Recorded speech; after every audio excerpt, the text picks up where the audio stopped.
할렐루야. 오늘은 76주년 광복절입니다. 일본의 침략에서 자유함을 얻은 그러한 날이죠. 또한 우리 신앙의 선배들은 이 광복을 위해서, 우리나라의 독립을 위해서 생명을 다해서 독립운동을 했다는 것을 우리는 너무나 잘 알고 있습니다. 독립운동에 앞장선 사람들 중에서 기독교인들의 수는 그 수를 헤아릴 수 없을 정도로 많다는 것을 우리가 알 수 있죠. 그들이 그렇게 목숨을 다 바쳐서 조국 광복을 위해서, 독립을 위해서 애쓴 것은 바로 그들 마음 가운데 하나님의 사랑이 있었기 때문이라고 생각되어집니다. 그들 스스로는 바로 복음으로 인해서 자유함을 누렸는데 나라가 아직 일제의 침략 속에, 여러 가지 어려움 속에 핍박받는 이웃들을 그냥 내버려 둘 수 없었던 것입니다. 그래서 진정한 신앙인은 바로 이웃사랑과 함께 나라 사랑을 하는 자들임을 우리가 알아야 할 것입니다. 또한 광복절이라고 하는 이 광복의 의미는 바로 빛을 다시 찾는다는 그러한 뜻이 되겠죠. 그래서 빛은 우리가 어둠 속에서 방황하고 헤매며 살아가는 삶이 아니라 참 길을 찾을 수 있도록 인도해주는 그러한 존재입니다. 예수 그리스도가 우리의 인생의 참 빛이고 길임을 우리가 고백할 때 우리는 진정한 생명의 길로 걸어갈 수 있는 것입니다. 그래서 하나님은 우리를 빛의 자녀라고 그렇게 부르고 계십니다. 에베소서 5장 8절 말씀입니다. 너희가 전에는 어둠이더니 이제는 주 안에서 빛이라, 빛의 자녀들처럼 행하라. 아멘. 과거에는 우리가 죄의 또 어둠의 자녀들이었다는 거죠. 하나님을 알지 못하고 예수 그리스도의 사랑을 깨닫지 못했을 때는 우리가 어둠 속에서 살아가는 그러한 사람들이었다는 것입니다. 그런데 이제는 우리가 예수 그리스도를 통하여 하나님이 우리의 아버지고 하나님이 우리에게 생명을 주셨음을 깨달았기 때문에 이제는 빛의 자녀라고 하는 거죠. 더 이상 어둠 속에서 방황하며 헤매며 아파하고 절망 가운데 살아가는 자가 아니라 빛 가운데서 하나님의 은혜 가운데서 살아가는 자가 될 수 있다는 것입니다. 드림 온 교회죠. 저희 교회 이름이. 근데 드림은 우리가 잘 알듯이 꿈이라는 의미인데 이 온은 이제 불이 켜지다, 빛이 밝혀지다라고 하는 영어 전치사입니다. 그래서 우리가 스위치에 보면 온 오프가 있죠. 그래서 언제나 어두운 방 안에 들어갈 때 스위치를 온으로 킨 다음에 우리가 들어갈 수밖에 없습니다. 이렇게 드림 온이 바로 온이라고 하는 것이 불이 켜지다라는 그런 의미를 가지고 있는데, 그래서 우리 교회의 슬로건이 하나님의 꿈이 켜진 교회, 하나님의 꿈으로 세상을 밝히는 교회이라는 의미를 가지고 있습니다. 광복절, 빛의 의미와 우리 교회 이름이 아주 잘 어울리는 그러한 이름이라고 할 수 있겠죠. 또한 기도하면서 제가 교회의 이름을 놓고 그렇게 나갈 때 하나님 주신 마음도 바로 이러한 마음이었습니다. 예수 그리스도의 빛을 세상에 밝히는 그러한 교회와 또 성도들이 될 수 있도록, 또 그러한 마음을 전할 수 있도록 하나님이 마음을 주셨습니다. 그래서 교회 이름을 드림온이라고 정했고, 우리 교회가 어떤 여러 가지 일들을 감당하지만 가장 중요한 것은 예수 그리스도가 세상의 빛이고 그 빛으로 더 이상 우리는 어둠의 자녀들이 아니라 빛의 자녀임을 세상에 전하는 우리들이 되어야 할 것입니다. 바로 예수 그리스도가 이 땅에 빛으로 오신 것입니다.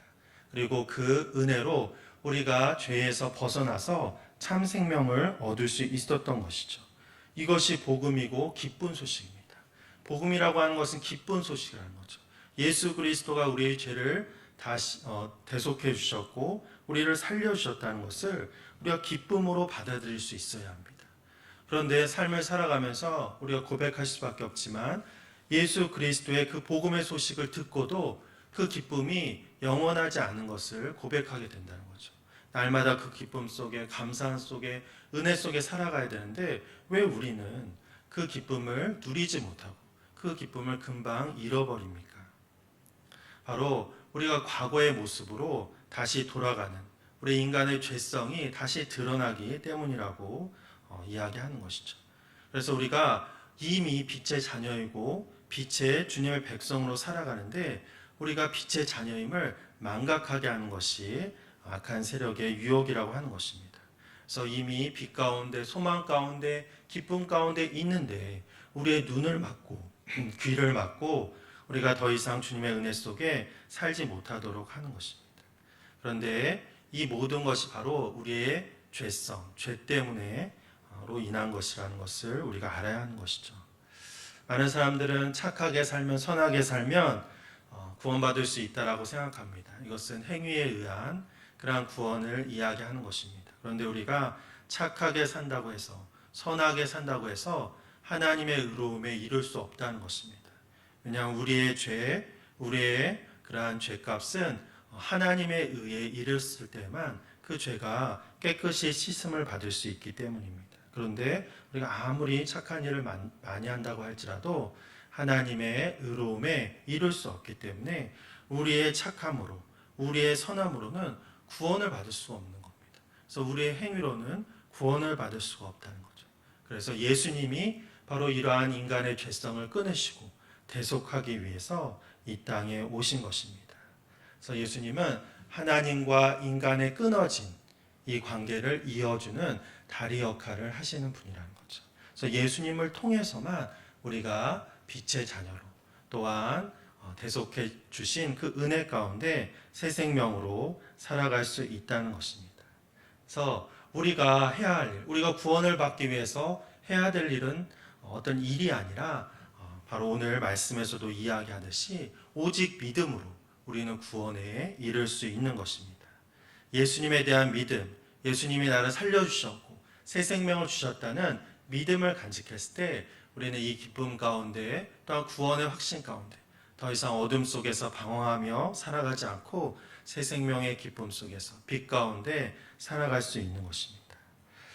이것은 예수님이 어떤 실존 인물인가 아니면 허구의 인물인가, 이러한 믿음과는 조금 다릅니다.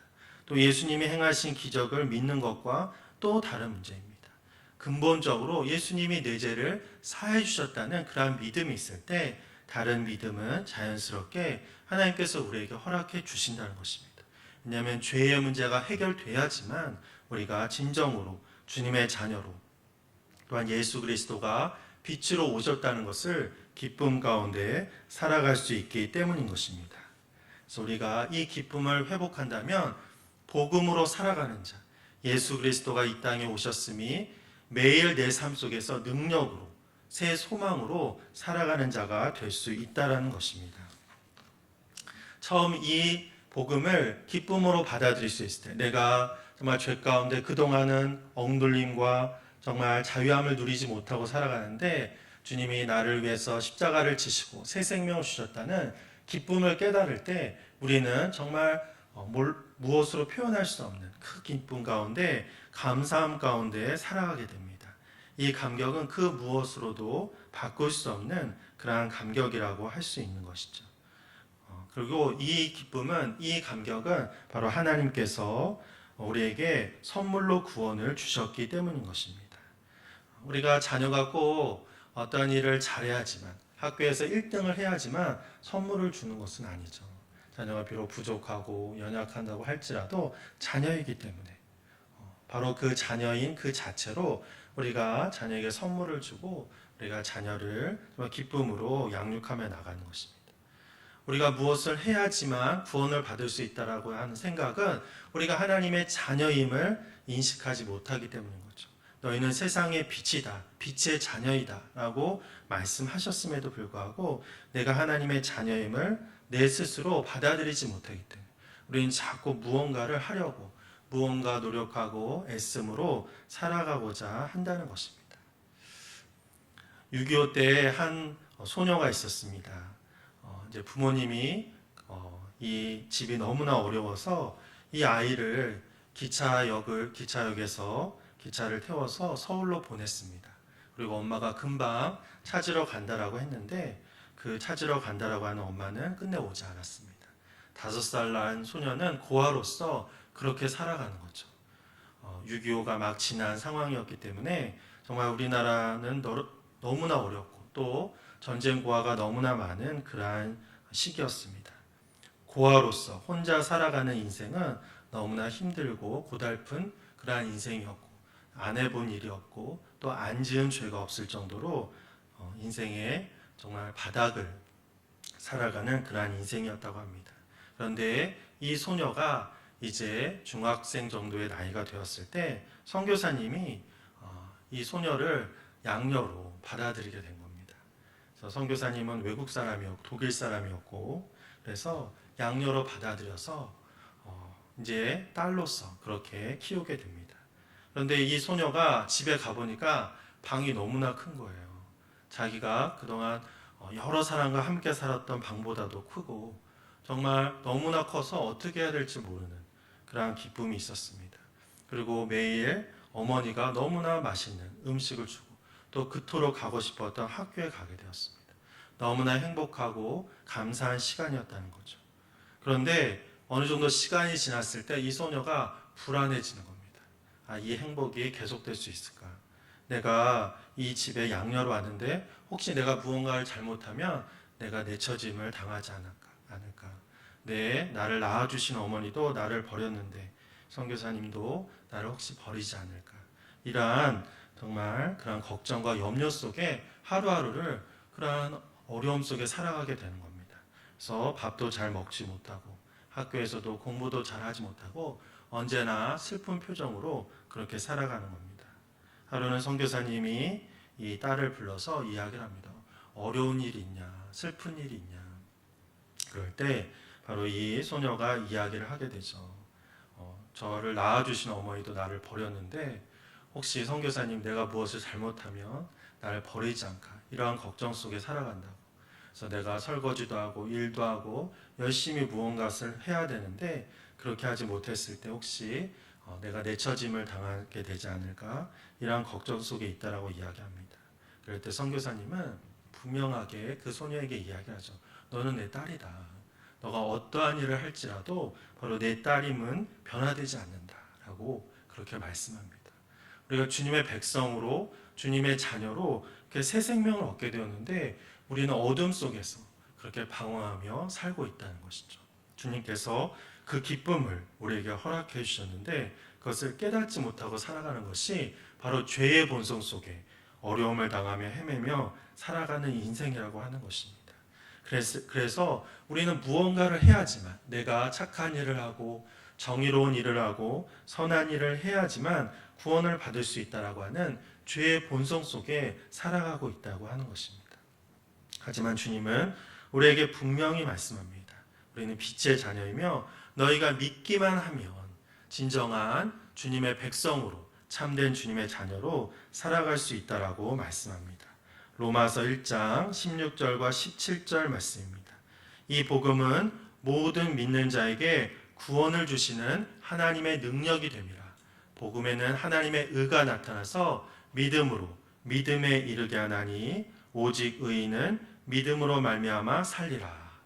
이렇게 말씀하십니다. 우리는 오직 예수 그리스도로 새 생명을 얻은 자라는 것이죠. 다른 무엇이 필요하지 않습니다. 그것을 믿는 것이 어떤 행위가 아니라 주님의 사랑을 받아들이는 거죠. 그 은혜 가운데 있다라고 한다면 그 구원의 사실을 믿기만 한다면 우리는 기쁨 속에 감사함 속에 살아갈 수 있는 것입니다. 이 구원의 이것을 이제 구원론이라고 이야기를 하죠. 어떤 구원의 그런 의미를 우리가 제대로 알지 못했을 때 어떤 이단의 유혹이나 또한 그런 잘못된 신앙에 빠질 수 있다는 것입니다. 저는 언제나 이 이단들이 이 전도를 굉장히 열심히 하죠. 거짓말을 하면서까지 이렇게 전도를 하는데 왜 그렇게 열심히 전도를 할까? 항상 의문입니다. 그래서 이단에 대해서 연구를 하고 또한 거기서 나오신 분들의 말을 들어보면 이 구원론이 잘못됐기 때문에 그들이 그렇게 열심히 전도를 하는 것입니다. 주님이 받은 사랑으로 전도를 하고 그 사랑을 전해서 내가 그 기쁨 속에 있기 때문에 그 기쁨을 전하는 것이면 얼마나 좋겠습니까? 그런데 그들이 자기의 삶을 버리고 직장을 버리고 학업을 버리고 전도를 한다? 뭔가 좀 이상하죠. 근데 그들의 교리가 바로 이렇게 전도를 해야지만 구원을 받을 수 있다는 그러한 교리이기 때문이죠. 어떤 이단은 14만 4천이라는 숫자가 채워져야지만 구원에 이를 수 있다고 생각합니다. 그렇게 가르치고 세뇌를 시키죠. 그래서 그 숫자를 채우기 위해서 전도를 열심히 하는 겁니다. 또 어떤 이단은 2명을 전도해야지만 구원받을 수 있다 이렇게 이야기합니다. 1명은 왜 안 되고 왜 2명인지 저는 그분들에게 물어보고 싶습니다. 어떤 행위로 인한 구원은 너무나 잘못된 것이고 이것은 제가 생각하기에는 신앙의 이기주의라고 생각합니다. 나만 구원받으면 된다는 거죠. 우리 가족만 구원받으면 되고 우리 교회만 잘 되면 된다는 그러한 생각이라는 것입니다. 이러한 신앙의 이기주의가 있을 때 우리는 잘못된 교리, 잘못된 그런 사상 속에 오히려 멸망당하는 인생이 될 수밖에 없다는 것입니다. 그런데 복음의 핵심은 우리가 잘 알듯이 사랑이라는 거죠. 하나님이 세상을 이처럼 사랑하사 독생자 예수를 우리에게 주셨으니 바로 하나님이 우리를 사랑하시고 예수님도 우리를 사랑하셔서 그 몸을 다 우리에게 주어서 우리에게 새 생명을 허락해 주신 것입니다. 복음의 핵심은 사랑이라는 거죠. 근데 사랑은 하나님 사랑과 이웃 사랑입니다. 이웃을 사랑하지 않고 우리가 어떻게 사랑을 이야기하겠습니까? 이웃을 사랑하지 않고 어떻게 우리가 하나님의 사랑을 받은 자라고 이야기할 수 있겠습니까? 그래서 어떤 구원을 어떤 민족만을 제한하는 유대인만이 구원받는다. 백인만이 구원받는다. 또 어떤 숫자가 채워져야지만 구원을 받는다. 무엇을 해야지만 구원을 받는다. 이러한 제한된 구원론은 하나님의 사랑을 알지 못하는 그런 어리석음 속에 나오게 되는 것입니다. 우리가 잘못된 신앙에 빠지지 않기 위해서는 바로 이웃 사랑을 잃어버리지 않았을 때 하나님의 사랑은 우리가 당연한 것으로 받아들이는데 이웃 사랑을 놓쳐버리기 때문에 잘못된 구원으로 인생의 어려움에 빠질 수밖에 없다는 것입니다. 한국 사회가 너무나 이 이단으로 인해서 또 잘못된 구원론으로 인해서 어려움을 많이 당하고 있습니다. 잘못된 신앙으로 인해서 기존 교회도 많이 어려움을 당하고 정말 이런 코로나 상황 속에서 어떻게 전도를 해야 될지 어떻게 주님의 사랑이 전해져야 될지 우리는 고민하고 아파할 수밖에 없는 그런 상황입니다. 하지만 우리가 이 구원론 예수 그리스도의 사랑 하나님이 우리를 사랑하심을 분명히 고백하며 나갈 수 있다고 한다면 어떠한 상황 속에서도 주님의 은혜를 전하며 나를 사랑하신 그 사랑을 온전히 전하며 나가는 우리들이 될 줄 믿습니다. 사탄의 유혹이 바로 이거라는 거죠. 우리가 무엇을 해야지만 어떤 행위를 해야지만 우리의 믿음을 증명해야지만 구원을 받을 수 있다는 것이 사탄의 유혹입니다. 예수님께서 공생애를 시작하시면서 처음 만난 존재가 바로 사탄이죠. 사탄이 광야에서 예수님을 시험합니다. 그러면서 3가지 시험을 하는데 마지막이 바로 이 믿음을 증명하는 것입니다. 너가 성전 꼭대기에 올라가서 뛰어내려봐라. 너가 하나님의 아들이라면 천사들이 와서 너를 받쳐줄 거다. 너가 하나님의 아들임을 증명하라. 너의 믿음을 증명하라. 행위로서 뛰어내림으로 인해서 기적을 통해서 너의 믿음을 증명하라. 이것이 바로 사탄의 유혹인 것입니다. 만약 예수님이 뛰어내렸다면 천사가 받쳐줄 수도 있고 예수님은 하나님의 아들이기 때문에 다치지 않을 수도 있었을 것입니다. 그런데 그것으로 많은 사람들이 예수님을 따르고 예수님을 취향했다고 할지라도 예수님은 어떤 그러한 취향을 받기 위해 어떤 인기를 얻기 위해 이 땅에 오신 분이 아니죠. 자기를 내어줌으로 우리를 구원하시기 위해서 이 땅에 오셨기 때문에 바로 그것은 아무런 의미가 없는 것입니다. 예수님의 믿음은 증명되어지는 것이 아니라 그의 십자가의 사랑을 통해서 우리에게 보여지는 것입니다. 우리가 그것을 통해서 바로 경험하는 것이고 우리의 생명이 살아남이라고 하는 그런 놀라운 은혜를 통해서 우리가 깨닫게 되는 것이지 어떤 증명되어지고 눈으로 보는 것이 아님을 우리는 알아야 하는 것입니다. 그래서 보는 것을 믿는 것은 진정한 믿음이 될 수 없다는 거죠. 보지 않지만 주님의 말씀을 의지하며 우리가 믿음을 가지고 나갔을 때 우리는 참된 믿음 속에 또한 보이지 않고 그렇기 때문에 오히려 어떠한 상황 속에서도 흔들리지 않은 굳건한 믿음으로 살아갈 수 있다라고 하는 것입니다. 로마서 말씀 역시 우리가 본문으로 읽은 말씀 역시 그러한 말씀을 하고 있습니다. 로마서 5장 1절에 보면 이렇게 말씀합니다. 그러므로 우리가 믿음으로 의롭다 하심을 받았으니 우리 주 예수 그리스도로 말미암아 하나님과 화평을 누리자. 우리가 오직 믿음으로 의롭다 하심을 받았다는 것입니다. 우리 스스로의 노력으로 인한 의로움으로는 구원에 이룰 수가 없습니다. 그래서 오직 진정으로 의로우신 하나님께서 우리를 의롭다 여겨 주신 것입니다. 우리가 아무런 한 일이 없고 우리가 선함도 없고 부족하고 연약하지만 주님의 자녀이기 때문에 하나님은 우리를 사랑하시기 때문에 전적인 하나님의 은혜로 우리를 주님의 백성으로 삼아 주셨다는 거죠. 그래서 우리를 의롭다 여겨주신 것입니다. 우리가 무엇을 해서가 아니라는 거죠. 그리고 예수 그리스도를 통해서 바로 그 의롭다 여겨주신 것이 생명으로 연결되어진 것입니다. 그래서 주님의 그 은혜로 우리는 하나님과 화평을 누리게 됐다는 거죠. 그래서 그 담대함 속에 내가 주님의 자녀입니다 라고 하는 그 담대함 속에 살아갈 때 우리는 불안과 두려움과 아픔 속에 사는 것이 아니라 기쁨과 평강 속에 언제나 주님 앞에 담대하게 나갈 수 있는 그 능력 속에 살아갈 수 있는 것입니다. 우리가 주님 앞에 기도할 수 있고 우리의 아픔을 토로할 수 있고 우리의 어려움을 주님 앞에 내려놓을 수 있는 것, 이것이 얼마나 큰 은혜인지 모릅니다. 왜냐하면 하나님은 그것을 들으시고 주님의 은혜 가운데 진정한 평강과 은혜를 허락해 주시기 때문인 거죠. 우리가 정말 이 아픔을 누구에게도 이야기할 수 없다고 한다면, 또한 내려놓을 수 없다고 한다면 우리는 어려움과 고통 속에 살아갈 수밖에 없을 것입니다. 하지만 주님 앞에 나갈 수 있는 그 은혜를 하나님께서 허락해 주셨다는 거죠. 그것이 바로 자녀된 자의 은혜이고 진정한 주님의 사랑 속에 살아가는 자가 누리는 은혜라는 것을 우리가 깨닫게 되는 것입니다. 우리가 죄 속에 있을 때는 하나님의 진노하심을 벗어날 수가 없습니다. 로마서 5장 9절에서는 이렇게 말씀합니다. 그러면 이제 우리가 그의 피로 말미암아 의롭다 하심을 받았으니 더욱 그로 말미암아 진노하심에서 구원을 받을 것이니. 우리는 구원이라고 하는 것을 좀 형이상학적으로 죽어서 천국 가는 것 정도로 생각하는 경우가 많이 있습니다. 영원한 생명을 얻는 것. 그런데 우리가 구원받지 않아도 영원히 지옥에서 사는 것일 수도 있는 것이죠. 그래서 영원한 형벌이 우리에게 있다는 것을 잊어서는 안 된다고 하는 것입니다. 그래서 하나님의 진노하심 속에서 구원을 받는 것이 진정한 구원인 것입니다. 그렇기 때문에 하나님의 의가 우리에게 필요한 것이고 이 하나님의 의로움을 우리에게 값없이 주시는 것이 진정한 구원인 것입니다.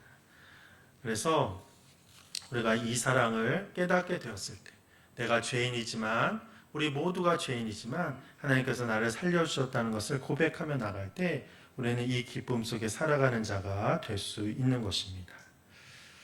하나님과 관계가 끊긴 그 모든 것을 예수 그리스도의 은혜로 우리는 다시 이어짐의 그 은혜를 경험할 수 있었고 그 기쁨 속에 살아갈 때 우리는 또 이 기쁨을 전하며 살아가는 그러한 자가 될 수 있었다는 것이죠.